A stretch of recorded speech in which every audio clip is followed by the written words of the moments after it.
আমি ব্যক্তিগতভাবে যেটা মনে করি যে একজন শিক্ষক যদি আদর্শ শিক্ষক হতে চায় তাহলে তাকে শিক্ষকতার পাশাপাশি একজন ভালো অভিনেতাও হতে হবে।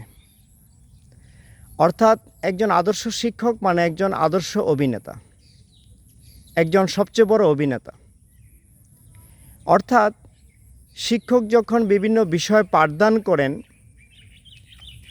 তখন পাঠের বিষয়বস্তুর সাথে শিক্ষকের যে অঙ্গভঙ্গি, কথা বলার ধরন, শারীরিক মুভমেন্ট সেটা যেন পাঠের সাথে সঙ্গতিপূর্ণ হয়, সামঞ্জস্যপূর্ণ হয়, সেদিকে শিক্ষককে লক্ষ্য রাখতে হবে। শিক্ষককে অনেক সময় নিজে নিজে একক অভিনয়, নিজে নিজে দ্বৈত চরিত্রে অভিনয় করতে হবে বিভিন্ন বিষয় সহজ করার জন্য, বিভিন্ন বিষয় বোঝার জন্য, শিক্ষার্থীদেরকে আনন্দ দেওয়ার জন্য।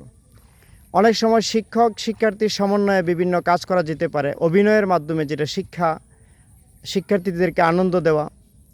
অনেক সময় শিক্ষার্থী দিয়েও বিভিন্ন অভিনয় করানো যেতে পারে, যেটা পাঠ্য বইয়ের সাথে সংশ্লিষ্ট অথবা তাদের নৈতিক চরিত্র গঠনে ভূমিকা রাখবে, এ সমস্ত বিষয় নিয়ে।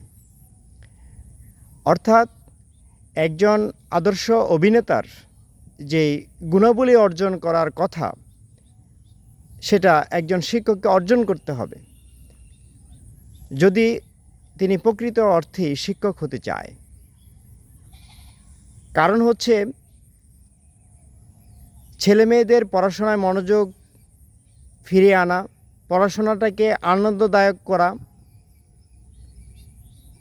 এটা অনেকাংশে শিক্ষকের উপরে কিন্তু বর্তায়। সেক্ষেত্রে শিক্ষককে উত্তম রূপে পাঠ উপস্থাপন তো অবশ্যই করতে হবে, পাশাপাশি একজন অভিনেতার মতো রোল প্লে করতে হবে।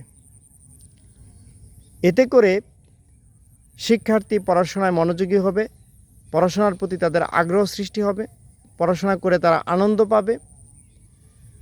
সর্বোপরি আমাদের শিক্ষক, অভিভাবক সবার যেই লক্ষ্য যে ছেলে মেয়েদের পড়াশোনা ভালো করা, তাদের নৈতিক চরিত্র গঠন, সামাজিক মূল্যবোধ শেখানো,